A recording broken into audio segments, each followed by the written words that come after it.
Welcome to the Eddie Lam Show. We dedicate this podcast to interviewing musicians of every kind, as well as online content creators on social media. Whether if they're starting out or if they're already on the rise and still growing, this show is all about having a fun conversation with our guests, talking about their favorite things that relate to their passion for their projects.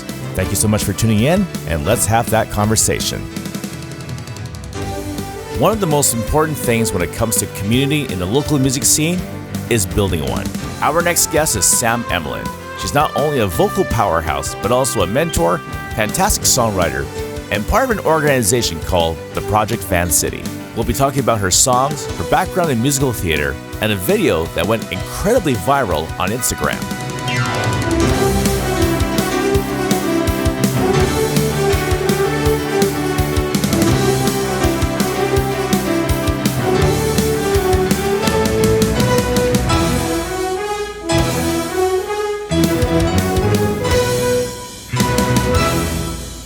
Okay, everybody, I am here in the studio with a really cool local musician who has shared the stage with me last year, along with my previous guest, Christina Lau.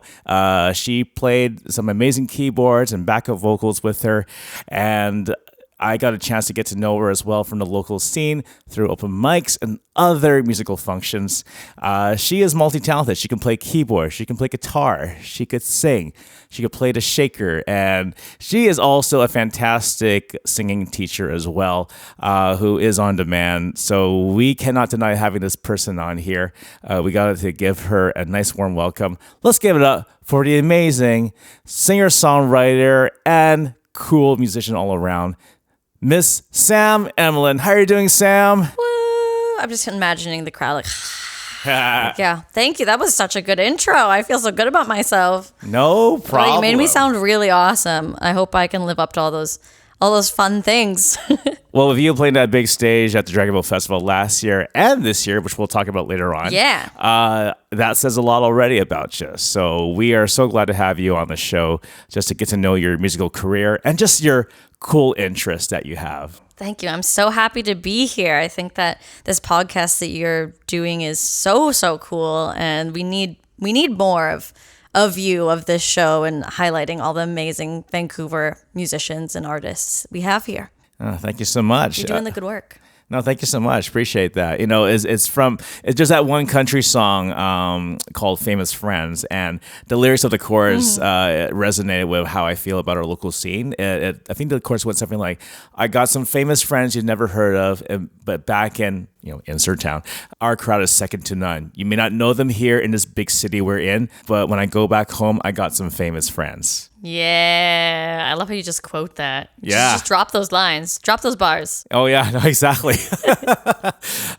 So we're so glad to have you on here. You've released some really cool tunes on Spotify for the last few years, post-COVID, actually. Thanks. I love the sounds that you have, right? It's you got like some cool synth pop. You got some really cool Ace influence with those synths as well. But then you also do live raw instrumentation as well in one of your other tracks. Yeah.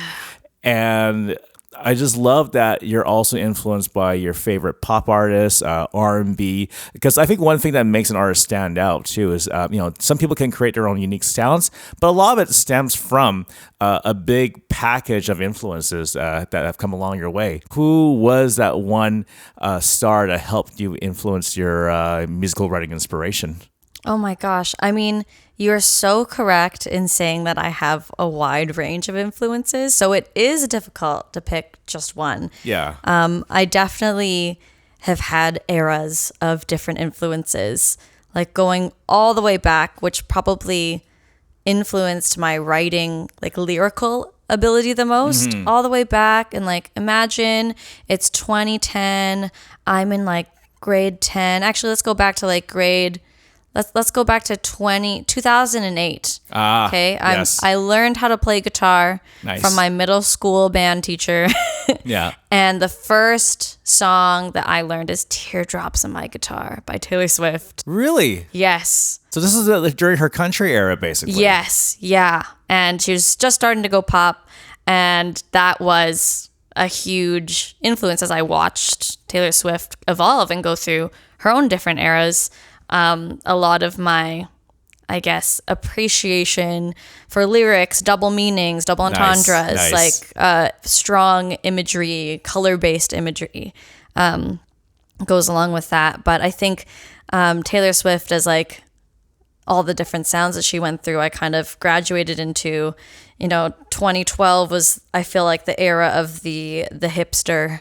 I was dubbed hipster, but I told everyone I wasn't a hipster, and apparently that made me more hipster. Okay, but you didn't grow like a long beard and, wear... I mean, I'm trying here with the beard, right? But you didn't open like a craft beer brewery somewhere down East Van. No, I didn't. I was too young. I did wear a toque all season round, though. So I think that was the tipping off to other people, and I listened to stuff that wasn't mainstream, and I kind of dissed all the mainstream. I went and downloaded stuff on LimeWire, and what a time. So a lot of the influences around that time, I feel like I actually didn't even know the names. I would just download these huge playlists of indie songs, and this idea of like live instrumentation and making your own sounds in your bedroom was really, really strong in me. Like I really gravitated towards the bedroom pop, the live sounds thing, and kind of wanted to explore that more than a production in studio kind of sound, or like a MIDI sound or a created sound. So I think that really informed the way that I see musicianship nowadays. And speaking of musicianship, what was the first concert you've ever attended? Oh, the first concert I ever attended, I clearly remember it was Mariana's Trench. Mr. Josh Ramsey, if you're listening to this. Oh my gosh, I can't even imagine. He was like, don't even say that, because that would be crazy. So Josh, Ian, Jason, is it Jason? Or Mike?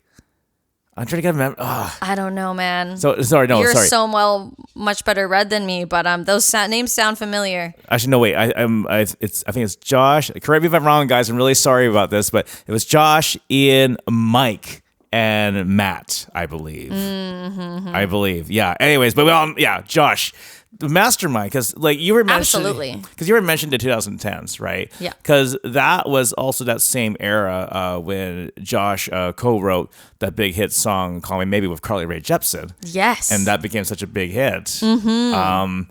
But it's so funny how we say this, because 2010s was kind of an interesting era of music during that time. It was. Yeah. And where were they playing at? Was it like at the P&E, at the Rogers Arena, or where was it? Oh my gosh, I can't remember. I think they had gotten kind of big, so it wasn't Rogers Arena yet, but it was I wonder if it was like the UBC Arena or something. Oh, the Thunderbird Stadium. Something like that, where it's kind of mid-sized. It still felt very cool, it wasn't underground at all at that point, but just the idea of being so intensely musical in so many different instruments, and on top of that being a fantastic lyricist. Yeah. I was just obsessed with Josh Ramsey, and just thought that everything that they produced was gold. Masterpiece theater. I listened from front to back. I knew every single line. I knew every single lick. I loved how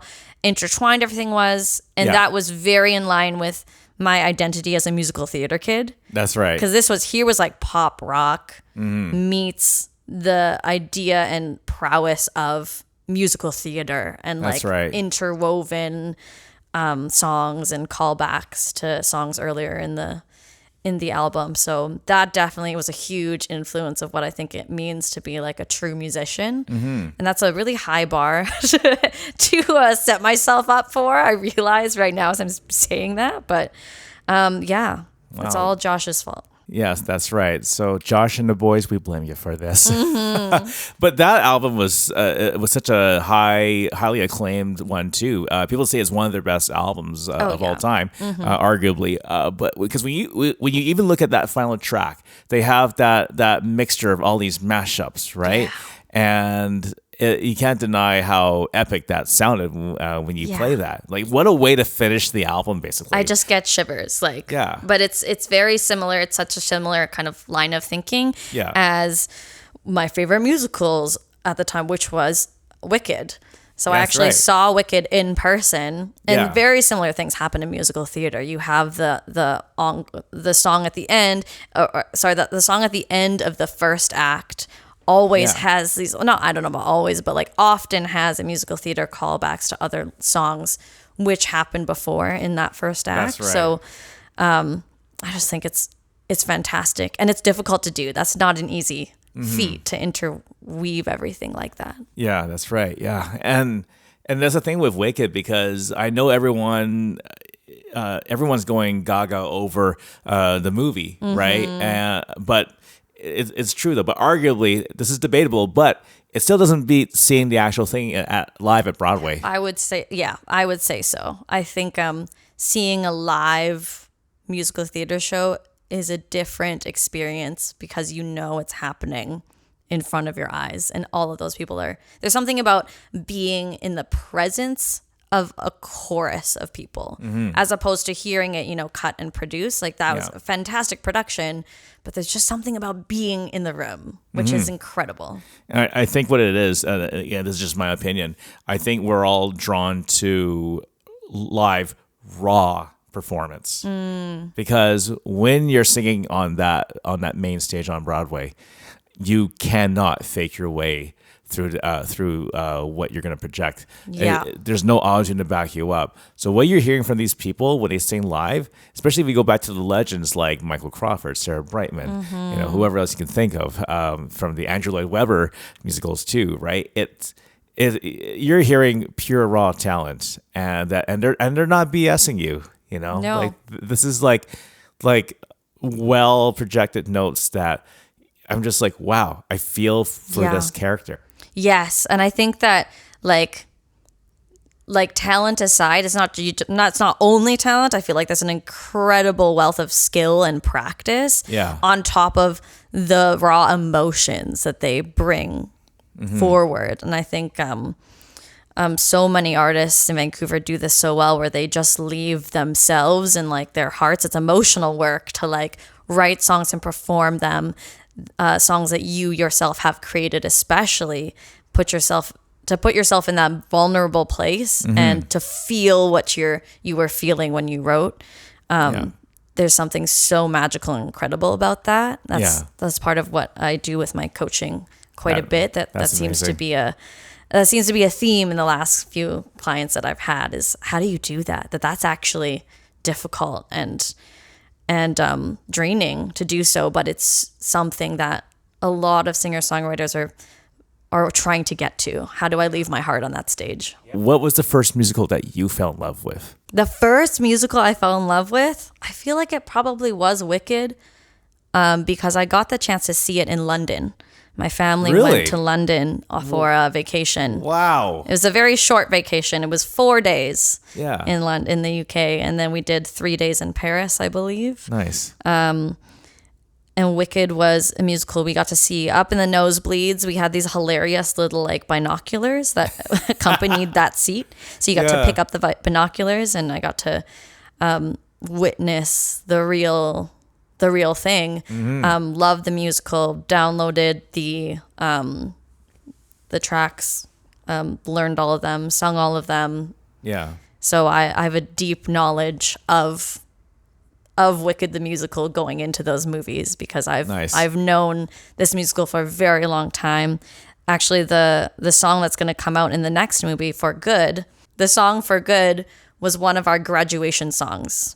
It wasn't my graduation song for 2012, but I believe it was the year before. And so that was the song that our school used, or my choir used, to send off the grade 12s of that year before I took over myself as a grade 12. And I just remember that being very pivotal and just incredible. That's so epic, because like what a way to send off the grade 12s after they graduate, right? Yeah. You want to know another weird connection? Yeah. Is that next year, after we sung For Good, that next year I was the female lead in my school's musical, which was 13. So 13, the musical, was this Broadway show that it's got a funny storyline about a kid who moves to a small town, but he's Jewish and he wants to have an epic bar mitzvah. He's turning 13. He's got to convince everyone in this small Christian town to like come to his Jewish bar mitzvah. Right. And that show, when it was on Broadway, had a very lovely singer, young actress named Ariana Grande in that show. Really? So I knew who Ariana Grande was before she released her first album because I had heard her voice and copied some of her singing from the show. She was not the lead in that show. She was arguably one of the best voices. She had one of the singer songs in the musical. Right. But I remember seeing her name pop up somewhere.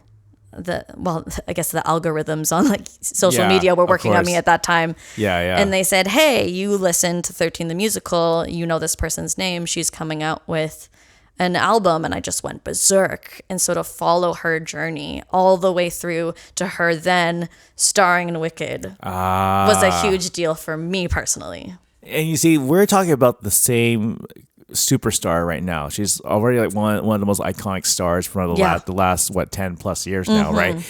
And here she was, someone like her who started off in a cheesy sitcom, Victorious, right? Yes. And then Sam and Cat after that. Yeah.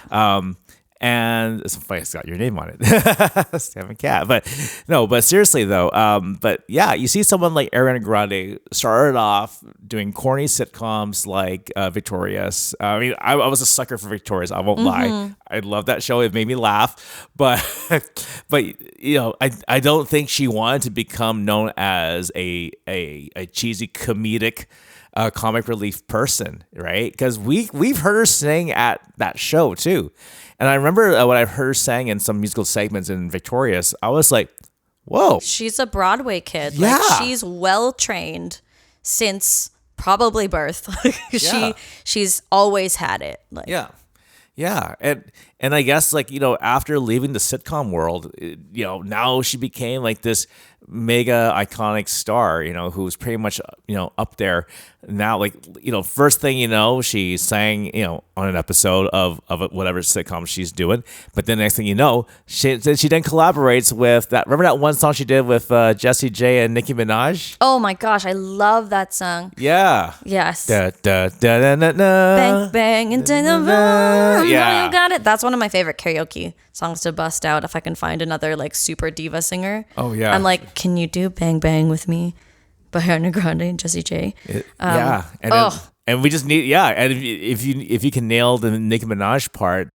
I love that part. Yeah. I love rapping. It's like a secret that I keep. I love rapping. I want to do more of that. Yeah. It's a little scary. Yeah. You know what though? But That's I the love thing. It's like it's another level of skill itself too when you think about it, right? But you look at all the greats too, especially with female rappers. We got JJ Fad back in the 80s, but then you also got Salt and Pepper. You also got Missy Elliott, and then you got Lil' Kim, and then you also have who else we got there? Like, well, now TLC, Megan Thee Stallion, Doja Cat. The list goes. Yeah, the list goes on and on. You were mentioning about karaoke though, because you got that one video on Instagram that went viral. Right, and because you did a really wild impression of Christina Aguilera. Yeah, The thing about Christina is like it's like back in the back of the throat. You go to like. I almost like need to eat a grilled cheese sandwich before you go. Yeah, but just the fact that you did that intro so well, and then the host had to stop and be like, wait a minute. Sorry, was I hearing this correctly?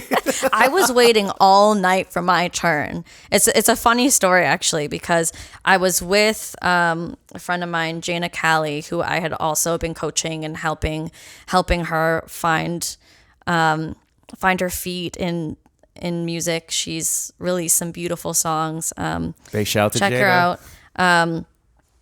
And she invited me to go to this karaoke thing. I can't remember if it was her birthday or it's just, she's always been so nice. So we started off as COVID internet friends. Yeah. And when I make a friend online and they invite me to something in real life, I go. And I actually go and make friends with them. And apparently that was like amazing. Nice. I didn't know anyone at this party. Yeah. I only knew her and I literally never met her before.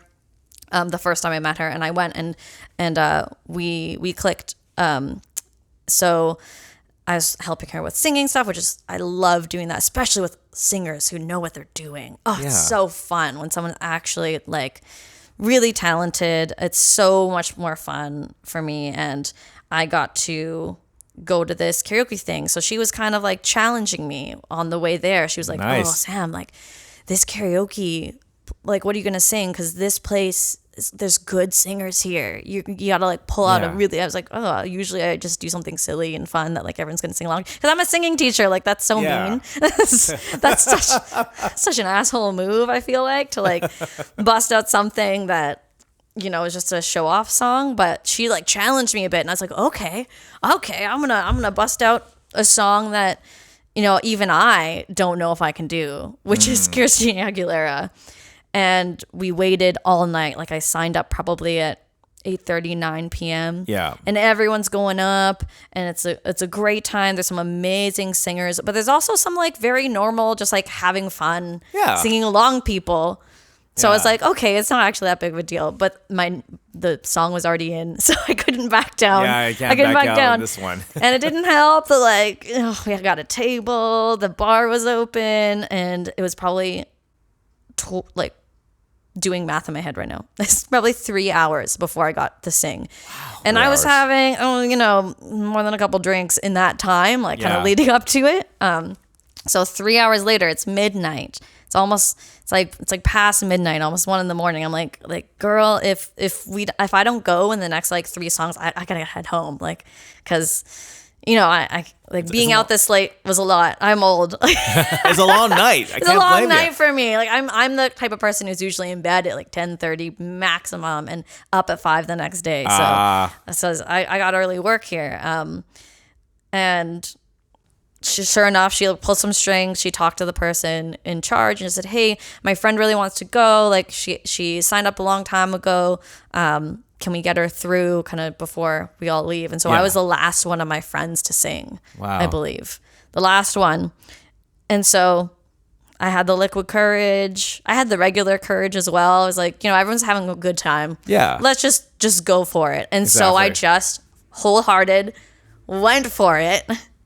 And the room went crazy, and it was so fun, and it's so magical in a sense. So like, I don't know if that moment had never happened to me before, when I literally made the room go that nuts. The cheers sounded really loud too. The cheers are so loud. Everyone's screaming, and it's just such a supportive crowd. Like, you can't, I can't thank them enough, because they could have just been, judgy, or like, it could have been that kind of place. You could have been in with a bunch of Simon Cowells, basically. Right? They could have been like, "Oh, we're actually judging you." They were absolutely not judging. They were just having a great time. Relaxed and everything. Relaxed, and they were just happy that I had put myself out there, which I think is so wonderful. And there are tons of places like that in Vancouver. It can be difficult to find. And I know some people say, like, where are these wonderful places? I'm like, they're here.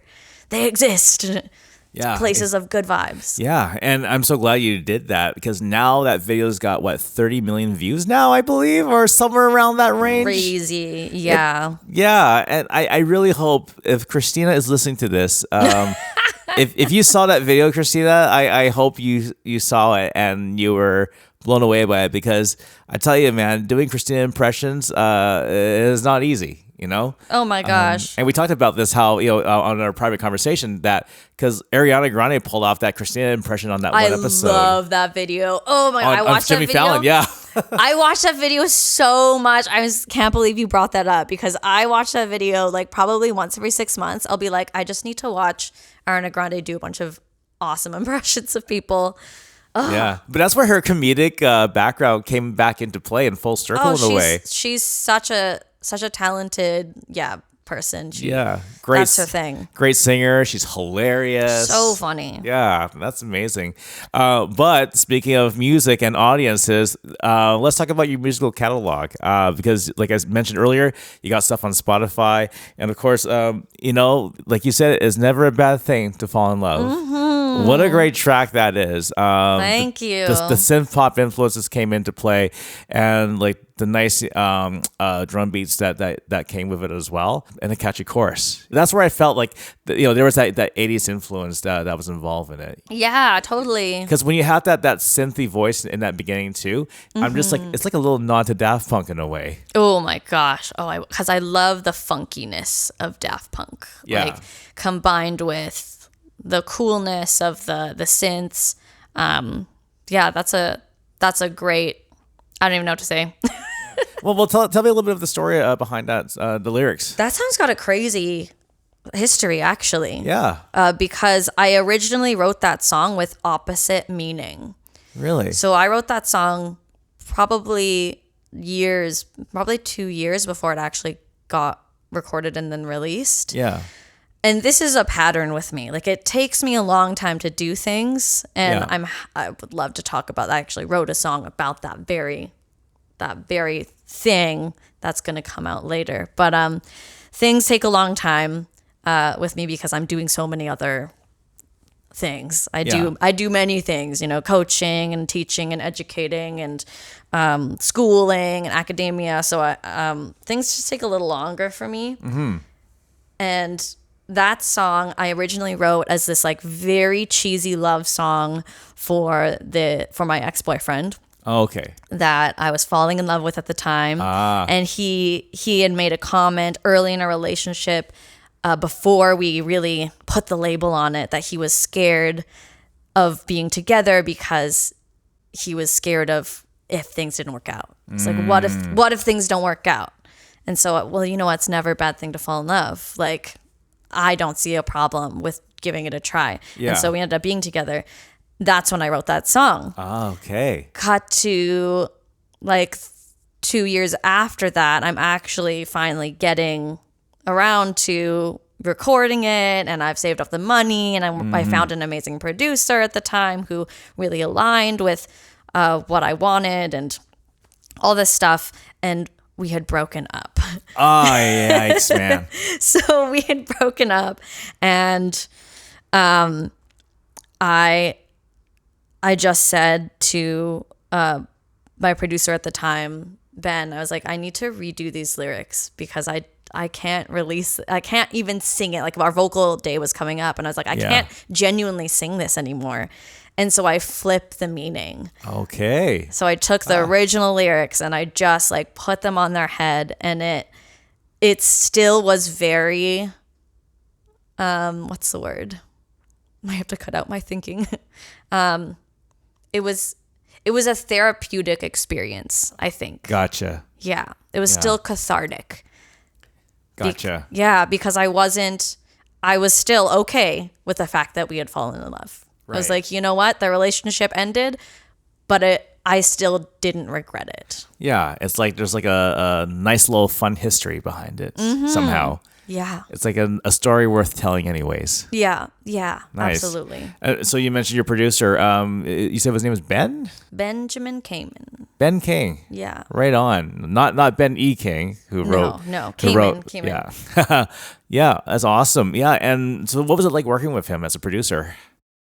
It was so long ago. And here's where I have to admit that pre-COVID me is very fuzzy in my mind. Yeah. Really? I experienced quite a bit of burnout post-COVID, during COVID and post-COVID, and I've lost quite a bit of memory from before that time. Gotcha. So I really do have to like stop and jog my memory.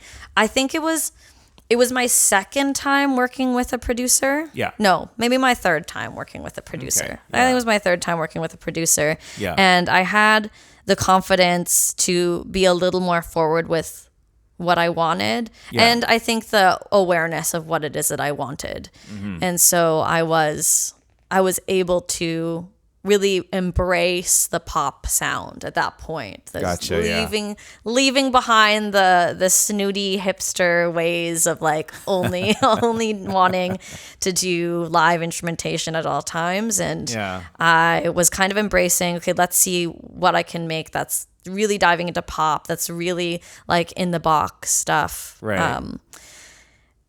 And I loved the way it came out. And like, it was really fun experimenting with the vocal layering. And I learned so much. Like, every time I've worked with a producer, I've had producers who are so kind to really show me their process. Yeah, that's right. So it was a big learning experience for me. That's good to know. Yeah. So like you really got a full on behind the scenes look at how everything was put together. Yeah, for sure. And that's something that I actually hope to pursue in the future, is doing production for other people myself. So I have all the producers I've worked with in the past to thank. Mm-hmm. There you go. Well, and I know you will make a great producer one day for sure. Oh, thank you. Of course, yeah. Boohoo was another one that has a similar synth sound to it too. Yes. Heavier on the reverb too. I should add too, which is a nice. It's like a nice atmospheric kind of sound to it, right? But what I like about both those tracks and Never Hurts to Fall in Love was the bass. Yes, I'm big on bass. So was it you that played the bass on those tracks? Absolutely not. Bass is the only instrument I don't play, refuse to play, because I always know someone who can do it better, who has a different brain around it. Yeah. I adore bass. So who were the bass players, if we can give a shout out to them right now? Oh, I have to remember. So funny side tangent. I am surrounded by bassists at all times. Right. So my brother growing up, he was a bassist. Oh, no kidding. Nice. My best friend currently, one of my best friends, Keely Ramage Scott, bassist. So I'm sure that she probably, I can't remember if she did that track though, because she also was in Scotland for a few years. That's right. And my fiance currently also a bass player, Adrian Fitzpatrick. So Adrian, yes. Yeah, I feel Adrian. like, hey Adrian, I feel like it was probably him who played the bass. Right. If Yeah. Adrian, if you can confirm this in the comments section, that would be great. Thank you. I was gonna say thanks, babe, but we do not call each other babe. We just call each other our names. Oh yeah, well there you go. And you mentioned Keely because you and her did the song "Messages" together. Yes. Which is one of the track that stood out for me, not just because our homie Keely is on there, but also because you guys use raw instrumentation from the piano to the drums to the bass as well. But for me, even as myself as a drummer, I'm always a little peculiar about the snare itself. Kick drum is one thing, but when I hear the snare, you're one of those people. I'm one of those folks. Love it. Because I feel like the snare adds like the most impact for songs, regardless of the genre, right? But the snare and Messages, like it's like it is. What's a nice word to describe it? It is a big kick in the face in a good way. Yes. I'm sure shout outs to Ricardo Germain, who was my drummer for many years. He is also a producer and puts a lot of love into what a snare sounds like, and I know that for sure. I can't remember exactly where we recorded that drum set, but I have a feeling it was probably David Zier over at Echo Plant, who's just a fantastic producer. I think he was up for an award for his production. Love that kind of pieces. Right. Yes. As he should get an award for that. Yeah. If he didn't get an award, then we're gonna be like, this is fixed. Dang it. He got one. Yeah, exactly. He's got a mafia to back him up. There you go. Which is us. No, just kidding. No, yeah. It's got that nice, funky influence to it, into like old school R&B. Yes, that was my dream, because I was definitely, you can hear me going from pop to like dipping my toe in the R&B like really hard, and then just pushing my way through. Yeah, and because when it comes to R&B, right? Everyone always thinks about like the more modern R&B from like the last 20 years, right? Destiny's Child, Alicia Keys, right? Alicia Keys, man, legends. Love. But if you go even further back, right? James Brown, right? Stevie Wonder in his early days, right? Long history about that, and you see someone like like I mentioned before, like Stevie Wonder, right? The guy who just like has that voice, Yeah.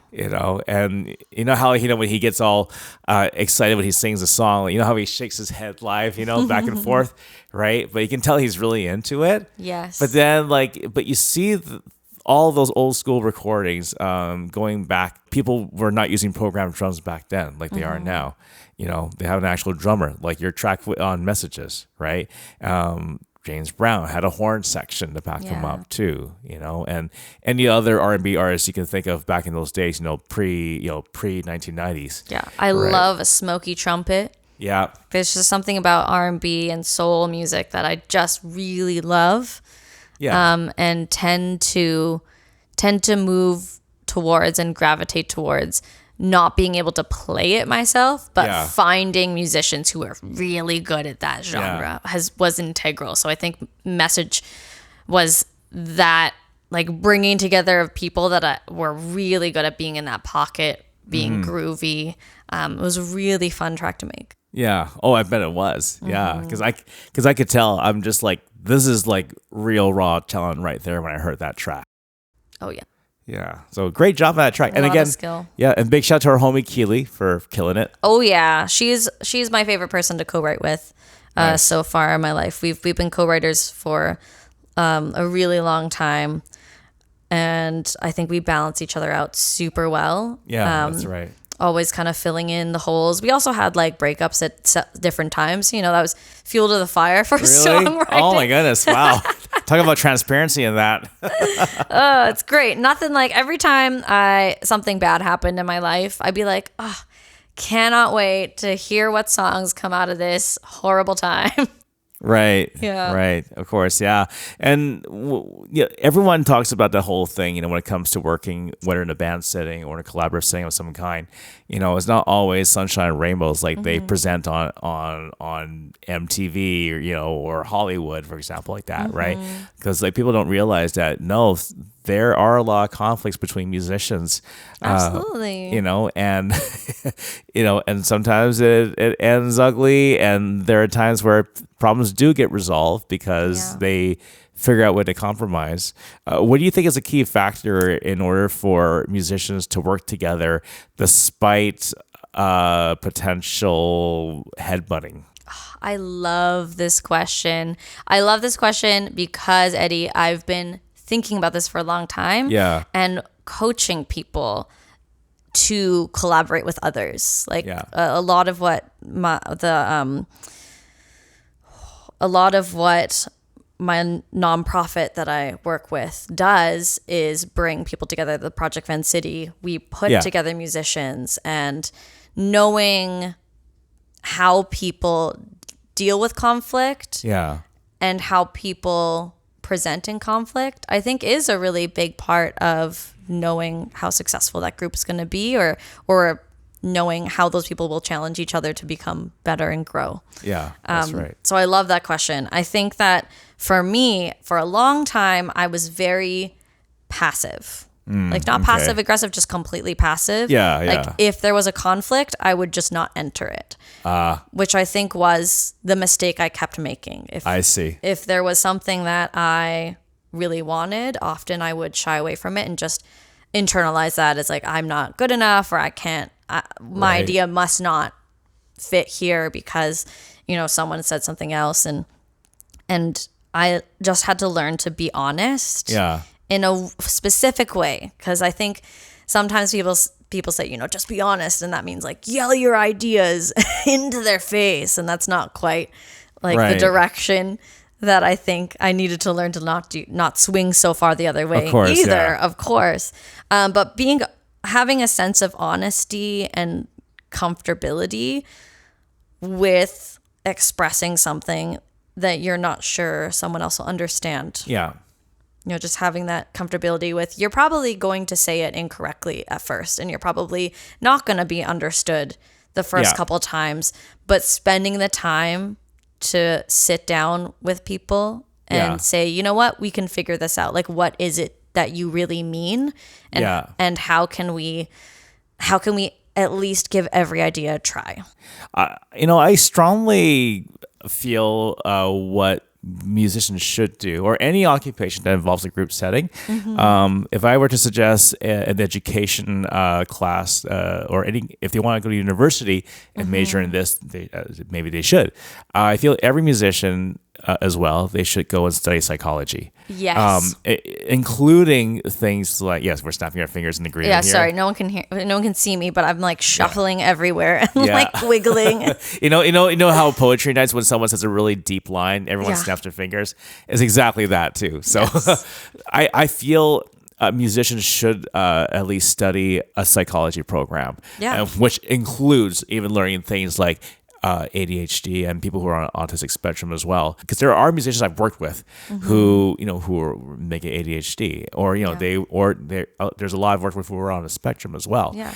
And for someone like myself, I don't understand how they are. I don't know what they go through, but I feel like it would be nice and helpful to study these things. Absolutely. So that way it's like, oh, okay, maybe I would be like, oh, no wonder so-and-so acts this way. They're so, fixated on this and that, right?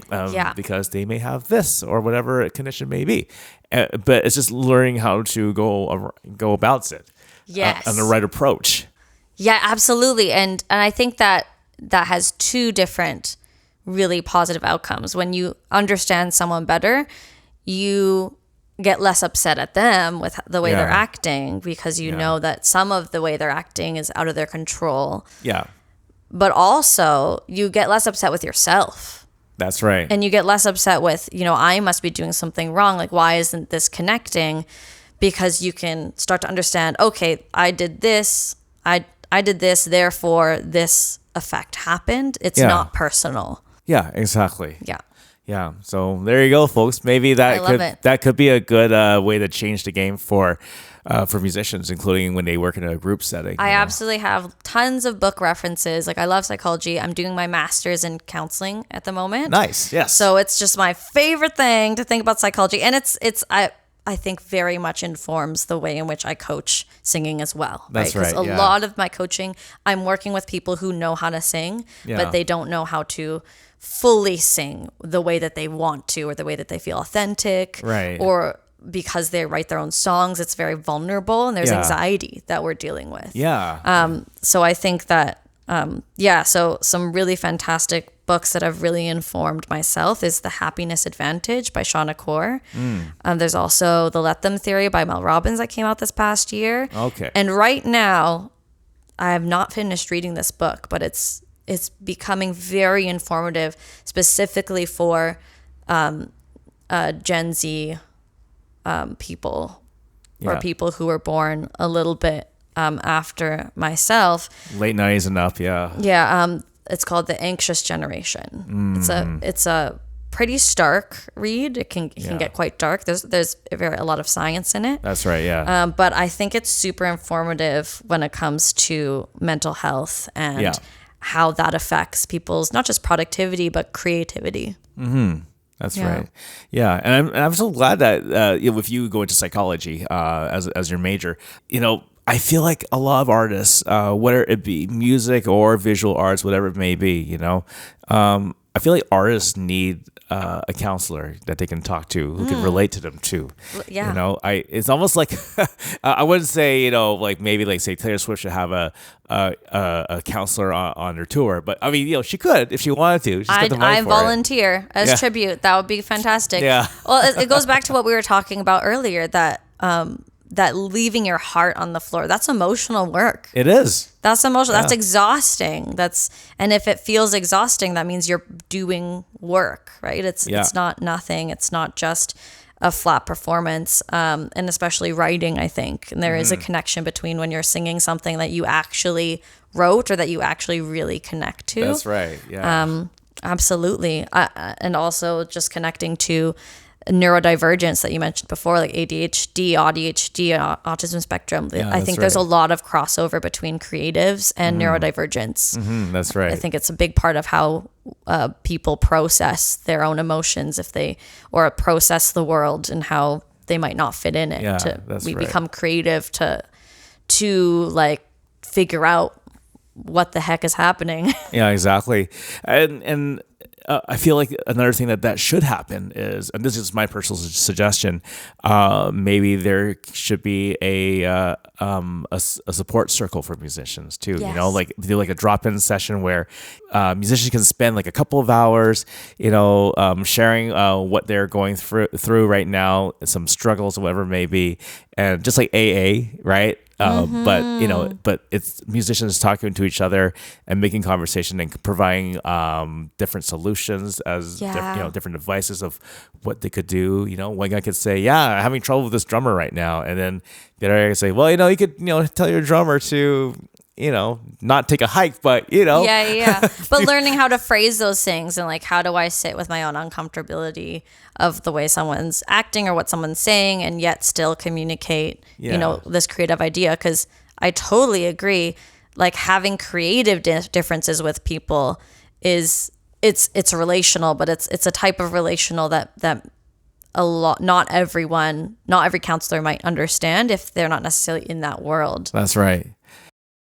It's a very specific thing. Well, but I tell you, I give you big props for what you're studying right now at school. Thank and you. I think it's going to come in very handy in the music field for sure. Thank you. And I do know that there are resources out there right now. I can't specifically think of the person I know who was running similar kind of sessions to what you're saying in the past. I hope that they're still doing it, but maybe I'll send you a link to their profile in the show notes. For sure. People might be able to check it out. Yeah, get word out there, folks. So there you go. Yeah. Yeah. I've been meeting a lot of counselors lately. It's actually quite wonderful how we find each other.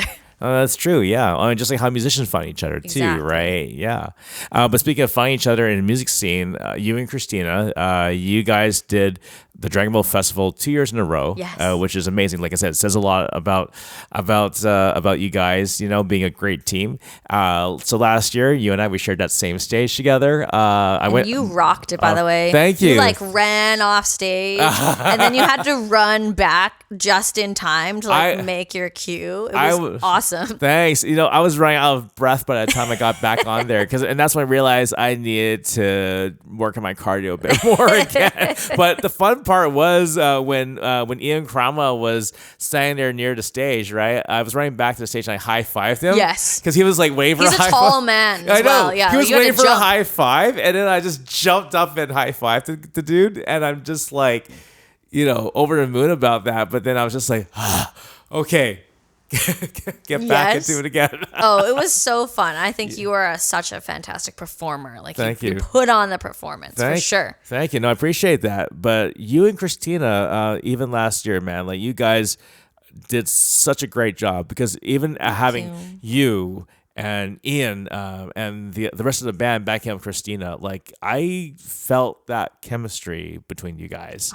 It's like, what it was? It was like seeing all my homies from past to present getting together and just having a ball. You know what I mean? And because I've known Ian and Christina for a long time too. They're legends. I love them. Yeah, and so because from the episode I did with Christina, she brought up the fact that we've known each other for 10 years actually. That's amazing. Yeah, and Ian, I've known him longer than that. Like I think I met Ian Cromwell back in 2010 probably, so it's been that long. Those are two people that I really, really look up to. That I feel like I always say I want to be Christina when I grow up.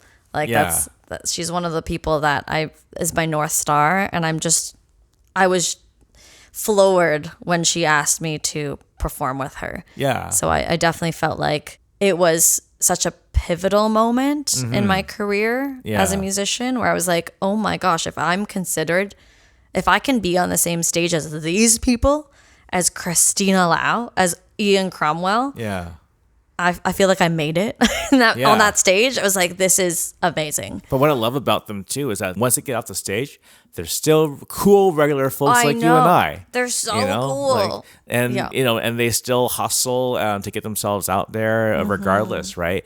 And I think that's what I love about that, because I feel like, what you and I experienced last year, that's such a huge stage too. It's a big stage. Yeah, and you usually think about the elites, right? It gives you that elite feeling to it, instead they allow the locals to play this big elite size stage. Which is so important to do, I feel. You think about all the big stars, right? It's cool, what they do, but it shows last year when they asked me to be on that stage too. It was a miracle, to be honest with you. That's a different conversation itself, but the fact that they allow even the locals to get up there, and the fact that they trust us to play this stage too, that says so much. But it's a great message that we need more support for local musicians who are not that well known. They don't sell out Rogers Arena, but they can definitely handle that stage, man. Oh, absolutely. And like what you, Christina, and Ian, and the whole band did last year, that said a lot already, that you guys can own that stage. And then, of course, a year later, you guys did it again last month in June. Whoa, it was awesome. And that was a stage last year. That was a stage of champions. Those are Vancouver musician champions. I can just list Ian Cromwell is the founder of Locals Lounge. That's right. Which does so much for connecting musicians and writers and producers. And Christina Lau, how I met her was through a community outreach thing that she did called Indie Van City. That's right. I years remember ago, that. Yes. Right? She put me in the back of a van and told me to sing, and that sounds crazy, but Nice. It was filmed, not in a weird way. It was awesome, and I just looked up to her so much. And then Rob Thompson, our bassist, he does so much with Indigenous music and artistry. Yeah, just absolute champions of local music. Yes, that's right. And for this year, you and Christina have an act called Lean. Yes, L-E-A-N. we formed a band. We made it official. Yes. So how did the formation of that band came about? So naturally. She reached out to me to do some writing with, Nice. and to collaborate with, and to play with. And I decided, I think a couple of years ago, that I was really going to try to go that songwriting route and that producer route. Right. I had never gone that route before. So I started compiling my own demos and trying to gift songs to people, actually, because I was coming up with songs that were in many different genres that wouldn't actually fit with my project of Emilyn. Right. So I was like, I have so many songs. I write songs quite often. Right. Like in a spurt of, I usually write a song in about 3 hours. Right on. Yeah. So if I'm inspired, which is becoming less and less, I think, as I become a happier and a more career focused person. I was sitting on probably 50 songs that had never been released or recorded. And so I started trying to give them away to other people and try to get songwriting credits on other people's stuff. Mm-hmm. Yeah. So I wrote a song that was very much, I thought, in line with Christina's sound. I could really imagine the stuff that she was showing me and the songwriting challenges she was putting herself through. I wrote a song and tried to gift it to her, and she refused my gift. Aww. And instead we made a band, and she asked me to actually take the lead singing it on stage. Wow. So that was just an example of just how generous she is and how community-minded she is. I adore her. I think that's the great thought that she had was, I don't feel it's right for me to take this song away from you. She's such an uplifter. I was giving it to her. I was like, please sing this song. Oh my goodness.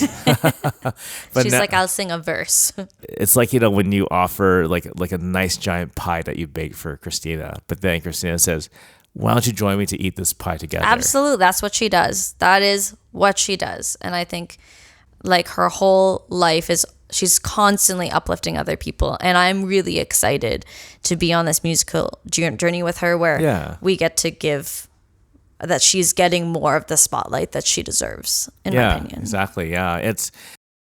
There's a really funny term I've been using in this podcast. If they are big legends locally in the circuit, we call them the final boss. The final boss. Christina's a final boss, for sure. Yeah, she's for like that. Sure. She's like that one that final enemy you fight in Street Fighter, and Except the Street Fighter is except the boss is making you a pie and asking you to eat it with them. Exactly. In a really There nice you way. go. It's like the happiest video game you've ever played in your whole Yeah, life. the best.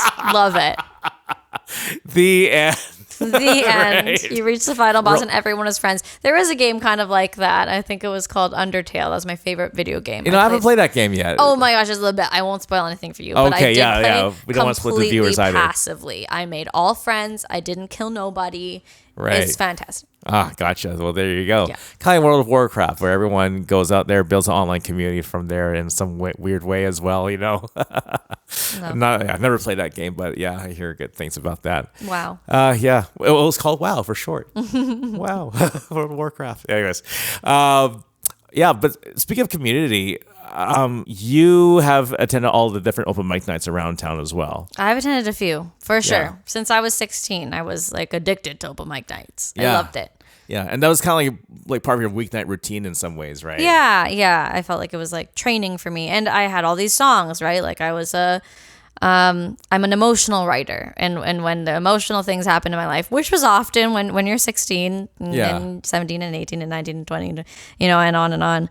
I had so many songs, and that was like the little crack of the door opening where I could like put out and share with other people without having the knowledge or the know-how or the connections to get them recorded yet.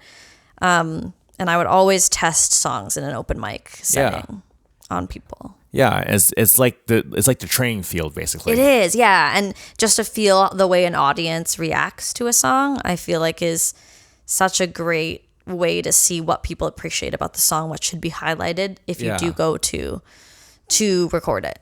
Yeah, that's right. Yeah, and what I like about the open mic community is just that like you could just try something that's a work in progress. Yeah, and then you could try it again the next week if the song is in full completion. Mm-hmm.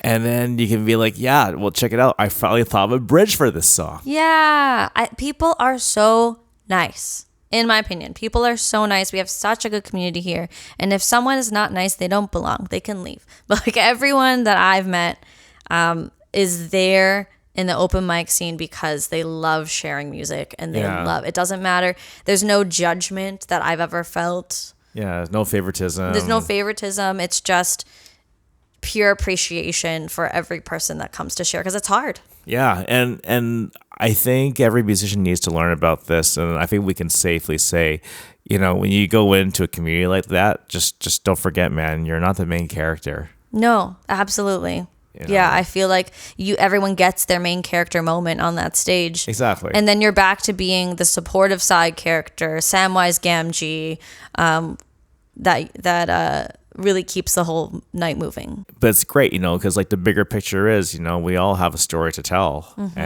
musically.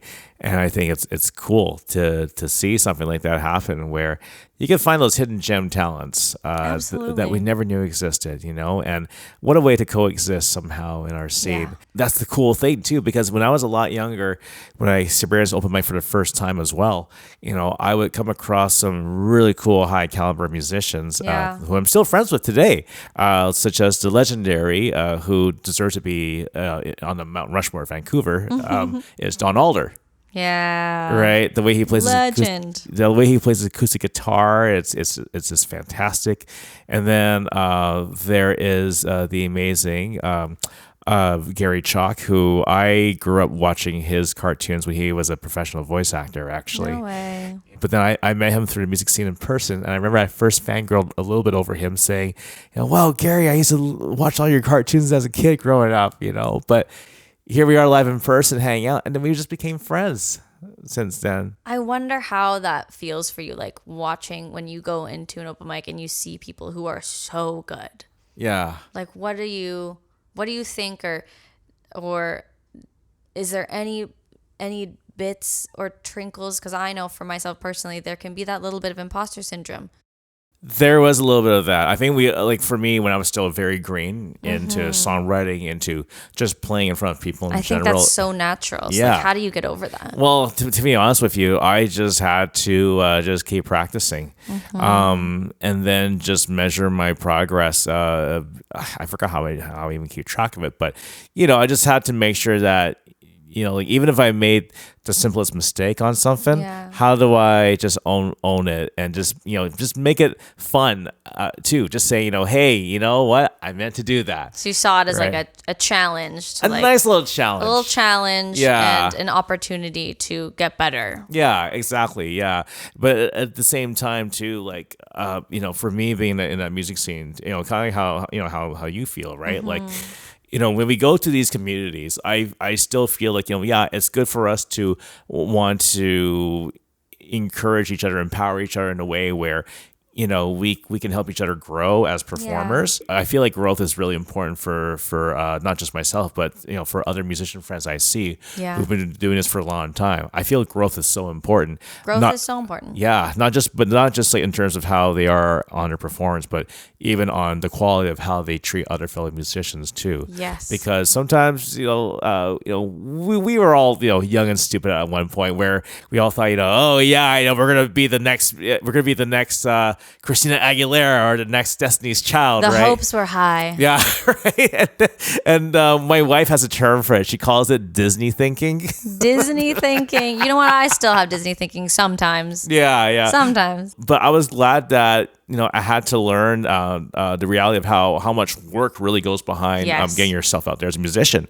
But then I felt like the bigger picture was community.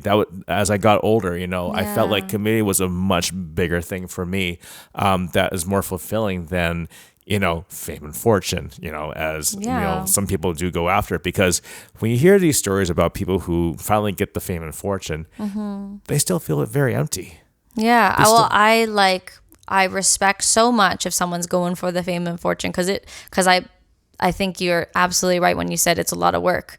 Like I see how much work. I had a friend, her artist name is Neva, and she's in Toronto, just killing it. She and I go way back. I love her. She and I, we go way back too. Yeah. I love her. Like, she is such a down to earth person as well. Yeah. Like, but she's doing it, and she knows the game. She plays it well.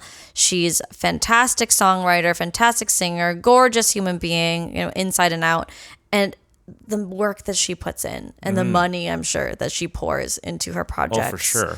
Yeah. And the time and the effort. Like, I just respect the hell out of that. And it's not for me. Yeah. And I'm okay with that. But the good thing about Neva, by the way, Neva, big shout out to you, by the Love way. her. Hi. I love you. But the one thing I really enjoy so much about her is but she still doesn't forget about her community. Yes. And that's why it circles back to what I was saying. Always. Community will I feel is way more fulfilling than just like fame and fortune itself. I absolutely agree.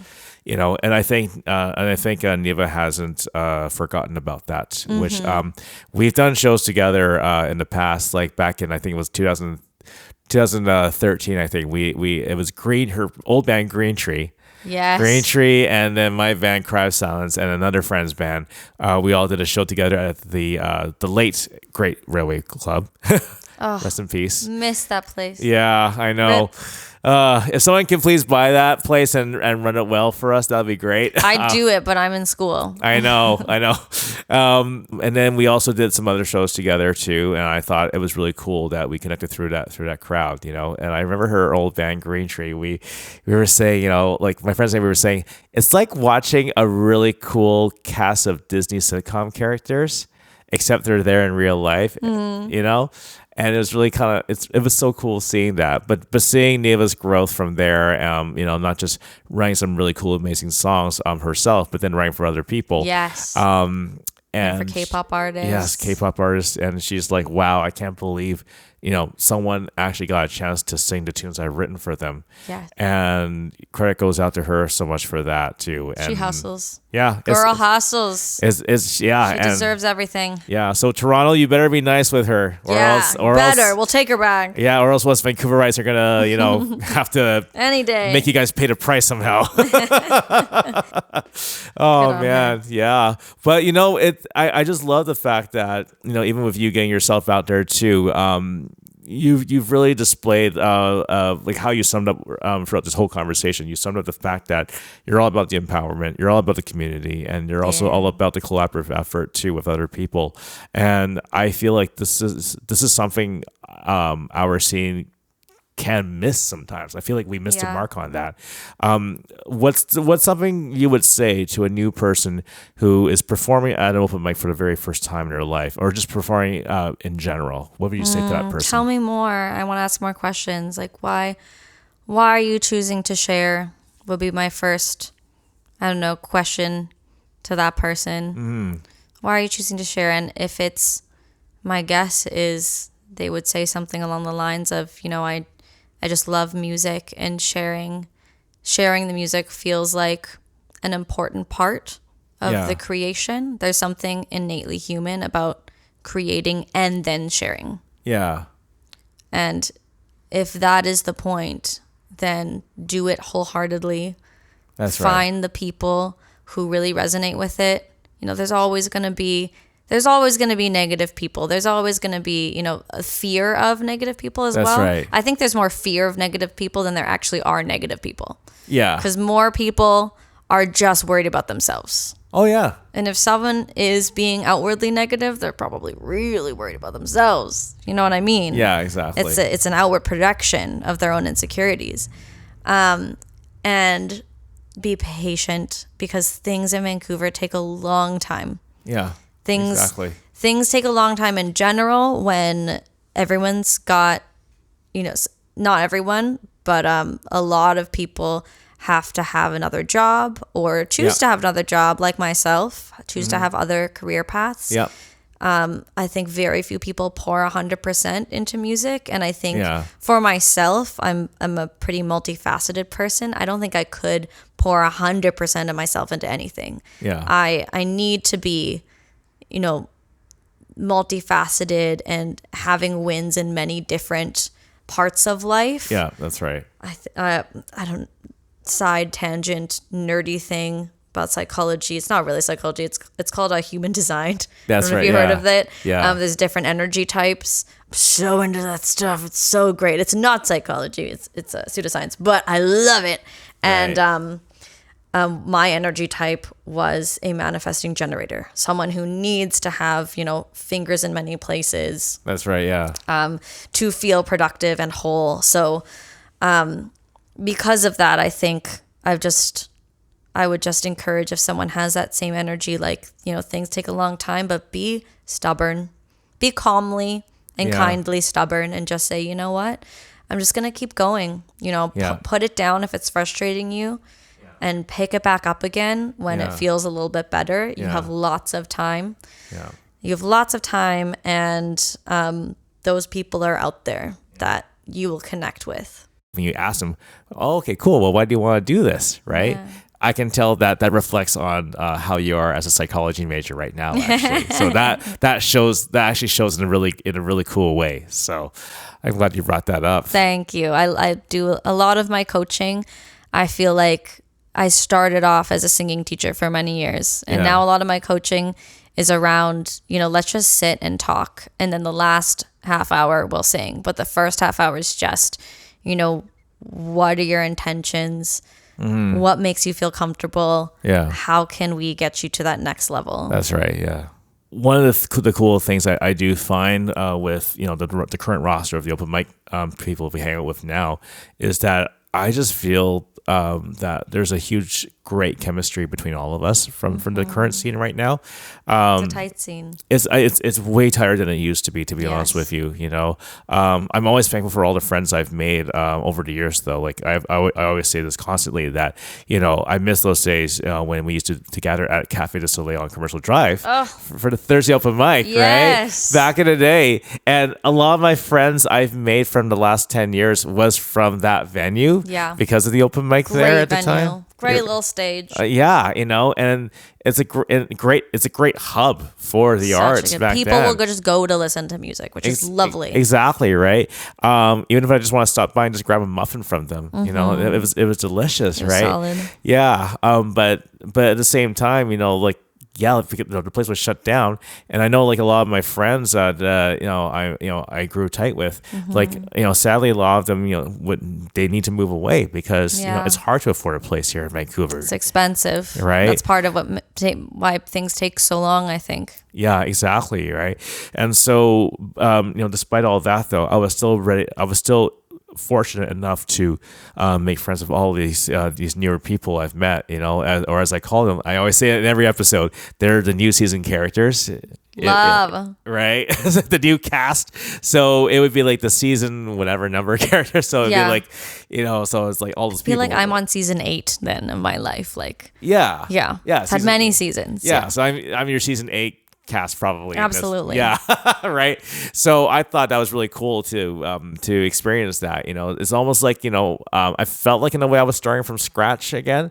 But there's a thrill in that for some reason to start from scratch again. And I feel like both of us are community builders. Like we don't just sit and go, oh, there's no community. Like we say, okay, how do we make that community? So I started Project Fan City with Adrian Fitzpatrick. There you go. And that was a whole season of characters that we got to bring together kind of mid-COVID to post-COVID. Yeah. And so, there were the death of all these fantastic places, but then there was the birth of all these like really tight-knit, lovely communities that just showcased how small Vancouver is. That's right. And yet how big. Yeah. So I could walk into any venue and I feel like I'll run into someone that I know and that I love. Yeah, and you'll have a fun time with them. Yeah. Exactly that. Yes, that's awesome. So with that being said, we'll check this out though. We've been talking for over an hour. Woo! An hour and 11 minutes, I guess, according to this timer here, but somewhere around there. What is your favorite Vancouver festival? My favorite Vancouver festival? You're not gonna make me do this, are you? You can choose. Let's say top 3. Yeah, top three. Okay, weirdly, the first one that comes to mind is the Cherry Blossom Festival. Yes. I played that one earlier this year. Yes, you did. It is such a great festival. And I think they're very well curated festivals. Yeah. I got to know one of the people who does a lot of work with Cherry Blossom Festival and just really community minded, it seems. Another festival that I really and I know these are like smaller festivals too, so I feel like they're like some big hitters also that I love, but like let's get the small ones some love. The small ones deserve the love, right? Because everyone knows the big ones like Jazz Fest. And Hey, not to knock you guys down, but like let's spread the love. There's been a lot of in and outs of festivals that kind of pop up and then go away. Yeah. What's one that's kind of still going? Uptown Fest in New West. That's right. Yes. Another lovely little one that hits close to home for me. That's my work area. There you so go. I love that community. I don't live there, but I feel really close knit with the New West community. I think they've got a lot of really great arts focus in New West. Well, it's all thanks to the New West Minster Arts Council. Yes, we love the New West Arts Council. Yeah, because even like those the older days, like pre-COVID, I'll give a big shout out to them because for a little while I was Wonder Golden Child, who they've given me a bunch of really cool gigs out there. Love. Well deserved. Yeah. Oh, thank you. Yeah. But so big shouts to the Arts Council of New West for giving us local artists, independent artists like us a chance. Thank you. We love you. I would love to work with you. Yay. Please hire me. Yes, there you go. I would advocate for you and be like, hey everyone, so this is Sam Emilyn. So she's a really good judge of musicians. So make sure you hire her, or else I'm gonna have to. I just love connecting. See, I've been told I'm not a great judge of character because I believe in the goodness of every single person I've met. And so I think I do my best to create the environment where anyone can thrive. Yeah, for sure. That's the hope. For sure. Oh, and one more festival that you want to name drop. One more So it was Cherry Blossom and then New West Uptown Fest. Well, obviously, Chinatown Festival. Yes. Light Up Chinatown. There you go. We love Light Up Chinatown. Yeah, which did Christina play there just recently, I believe? We are playing Light Up Chinatown on August 16th. Ah, there we go. And I'm really excited to play on that stage. I think that's another really great community, super community-minded folks over there putting that festival together. Sure. Please go support Chinatown. Just such a historic place. Yes. Like such an important place to the city of Vancouver. Yes, it absolutely is. Awesome. Well, thanks for naming those top 3 festivals that deserve a lot of love. Absolutely. Awesome. So with that being said, we are at the end of this conversation, Sam. So fun. No, thank you. I feel like we could talk for like another 3 hours I'm if we sure. could, but of course we want to make sure that we leave some room for other guests in the future. So with that being said, I guess so. yeah, I know. But with that being said, if people want to keep the party going, where can they find you on the interwebs? Absolutely. You can find me on Instagram at Emilyn Makes Music. Emilyn is spelled Emilyn, and in the next little while, I might be dropping a new EP. So please keep an eye out for that and support local. Yes, please support local, everybody. We appreciate it.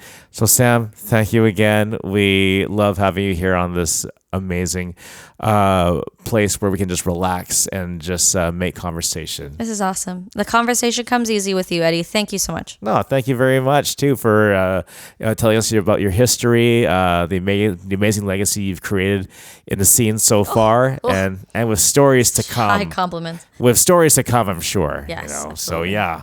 Well, that is it, everybody. That was Sam, Emilyn. Thank you so much for tuning in, and we will see you all next time. We hope you enjoyed this episode of The Eddie Lam Show, a podcast dedicated to interviewing musicians and online content creators of every kind. If you would like to be a guest on the program, feel free to send me an email at eddielammusic@gmail.com. That's EDDIELAM music@gmail.com. Don't forget to check out my website at eddielammusic.ca. That's EDDIELAM music.ca. You can also follow me on social media. Username is Eddie Lam Music. That's EDDIELAM music on TikTok, Instagram, and YouTube. Thank you so much for tuning into our program. In the meantime, stay in touch, stay safe, and as always, stay awesome.